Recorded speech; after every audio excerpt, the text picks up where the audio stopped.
ذاتوں کے بارے میں ہم پڑھ رہے ہیں، کیونکہ یہی سب سے بڑا سوال ہے، اور ہم یہ جنوری سے پڑھ رہے ہیں، جنوری، فروری، اور اب کون سا مہینہ ہے؟ ابھی تک ہم یسوع مسیح کی ذات پر پھنسے ہوئے،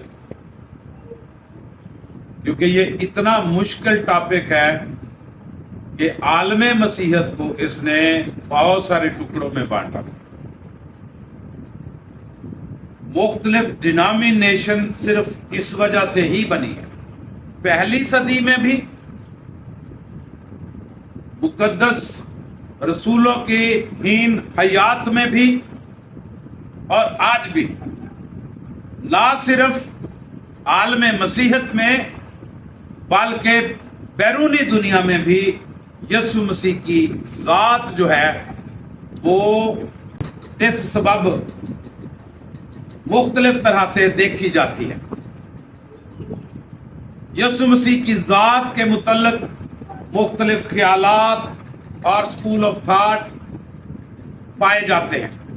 ابھی تک ہم نے یسوع مسیح کی ذات کے متعلق جو مختلف ڈینامینیشنز ہیں جو پرانے وقت میں تھی، جو لوگ جنوری سے اس سبق کا حصہ ہیں، جو ریگولر چرچ آ رہے ہیں، ان کو پتا ہوگا کہ ہم نے سب سے پہلے گیانیت کے بارے میں سیکھا تھا، جو گیان دھیان کرنے والے ہیں۔ گیانیت والے یسوع مسیح کی ذات کے متعلق کیا سمجھتے ہیں، اور وہ سمجھتے ہیں کہ یسوع مسیح بہت سارے دیوتاؤں میں ایک کم درجے کا دیوتا ہے۔ پھر ہم نے دوکٹیزم سیکھا تھا، دوکیت، کہ یسوع مسیح نظر آتا تھا، موہمیت یا دوکیت۔ مونوفیسیت بھی ہم نے دیکھا، اپولیناریت کو دیکھا، اور پھر ہم نے نستوریت اور مونوفیسیت کو پچھلے ہفتے دیکھا تھا۔ اور آج ہم نے یہ سیکھ رہا تھا کہ کس طرح سے ایک خلقدون کی مجلس میں، خلقدون کی مجلس منعقد کی گئی، بہت سارے بشپ صاحبان کو اکٹھا کر کے خلقدون کی مجلس میں کس طرح سے یسوع مسیح کی ذات کے متعلق ایک عقیدہ تشکیل دیا گیا۔ اس عقیدے کو تھوڑے بہت فرق کے ساتھ آج بھی ہم استعمال کر رہے ہیں، ہم اس کو نکایا کا عقیدہ کہتے ہیں۔ پچھلے اتوار جو ہمارا ٹاپک تھا وہ یہی تھا کہ عقیدوں کی تشکیل کس طرح سے ہوئی، کس طور سے ہمیں ہمارے انٹرنل معاملات میں، ہمارے اندرونی حلقوں میں یہ سوال کیا جاتا ہے کہ بائبل مقدس میں سے دکھاؤ کہ کہاں پر ہے عقیدہ لکھا ہوا۔ اور ہمارے بہت سارے عزیز جو ہیں وہ اس سوال کا کوئی جواب نہیں دے سکتے، یوں وہ مشنیں یا وہ ڈینامینیشنز جن کا مرکز بدعات ہیں، جو بدعات کو پروموٹ کرتی ہیں، جو خداوند یسوع مسیح کے کلام کے منافی ہیں، جو خداوند یسوع مسیح کے اقوال کے منافی ہیں، جو رسولوں کے اسباق کے منافی ہیں، جو تعلیم رسولوں نے دی اس تعلیم کے الٹ ہے، تو ہم چونکہ لا علم ہوتے ہیں، ہم کوئی جواب نہیں دے سکتے۔ ہم نے اس سال یہ کوشش کی کہ ہم اپنے تمام سامعین کو ایجوکیٹ کریں کہ کس طور سے عقیدوں کی تشکیل ہوئی اور اس کے پیچھے محرکات کیا تھے،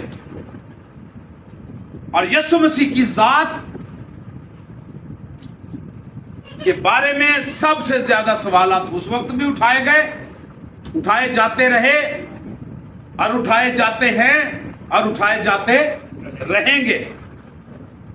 پھر یاد رکھیں، خداوند یسوع مسیح کی ذات،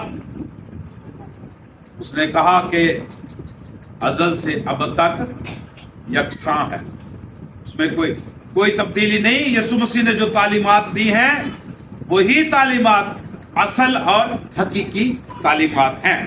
اور پچھلے ہفتے ہم نے یہ بھی سیکھا تھا کہ کس طور سے پراسوپن، اپاستس اور فسس یعنی ذات اور اقنوم میں فرق کیا گیا، اور ذات اور اقنوم کو مکس کیا گیا، اور ذات اور اقنوم کو مکس کر کے یسوع مسیح کی ایک تیسری ذات بتائی گئی کہ وہ حلول کر گیا. حلول کا جو نظریہ ہے یہ بھی ہم نے سیکھا تھا.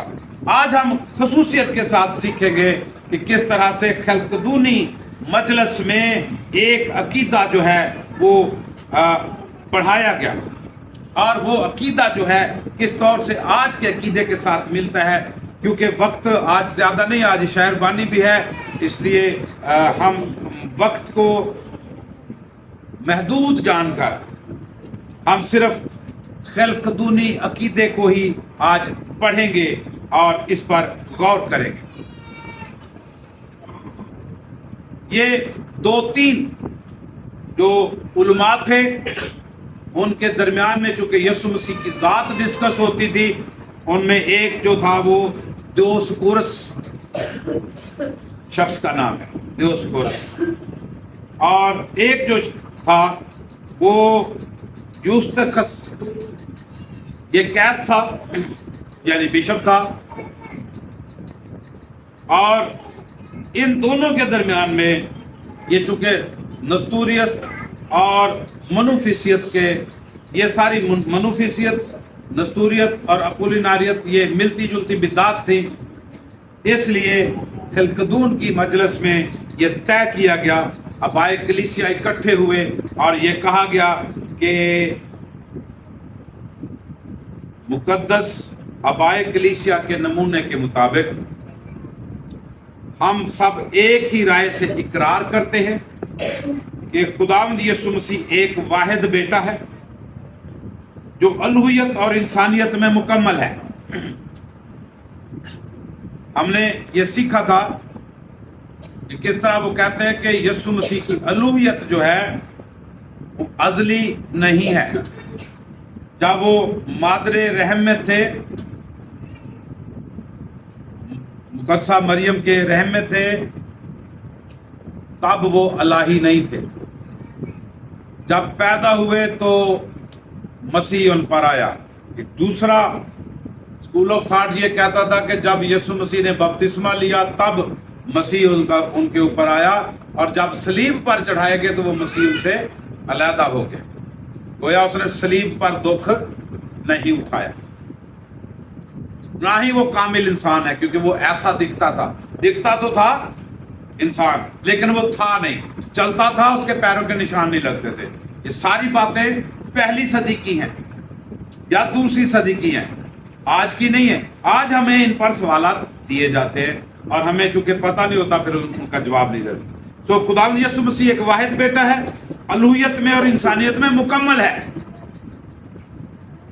جو حقیقی خدا اور حقیقی انسان ہے، جس میں جسم اور جان دونوں ہیں، جس میں قوت دلیل بھی ہے. جہاں تک الوہیت کا سوال ہے، اس کا اور باپ کا ایک ہی جوہر ہے، اور جہاں تک انسانیت کا سوال ہے، اس کا اور ہمارا ایک ہی جوہر ہے. یعنی وہ ہماری ذات اختیار کر کے آیا. وہ سب باتوں میں ہماری طرح تھا تو بھی وہ بے گناہ رہا. جہاں تک الوہیت کا سوال ہے، وہ کل عالموں سے بیشتر باپ سے مولود تھا. جہاں تک انسانیت کا سوال ہے، ان آخری دنوں میں وہ ہم آدمیوں کے لیے اور ہماری نجات کے واسطے کنواری مریم سے پیدا ہوا، جو مسیح کی انسانیت کے لحاظ سے مادر خدا تھی. وہ ایک واحد مسیح بیٹا خداوند اور اکلوتا ہے، جس کو ہم دونوں ذاتوں میں مانتے ہیں، جنہیں نہ تو ہم ایک دوسرے سے ملا سکتے ہیں، نہ تبدیل کر سکتے ہیں، نہ تقسیم کر سکتے ہیں، نہ ہم کبھی انہیں علیحدہ کر سکتے ہیں. ذاتوں میں جو فرق ہے وہ اتحاد کی وجہ سے موقوف نہیں، بلکہ ہر ذات کی انفرادی خاصیت محفوظ بھی ہے، اور واحد پراسوپن اور ہپاستس میں اکٹھی ہوتی ہیں. یہ نہیں کہ مسیح بٹ گیا یا دو اقانیم میں منقسم ہو گیا، بلکہ وہ ایک واحد بیٹا اور اکلوتا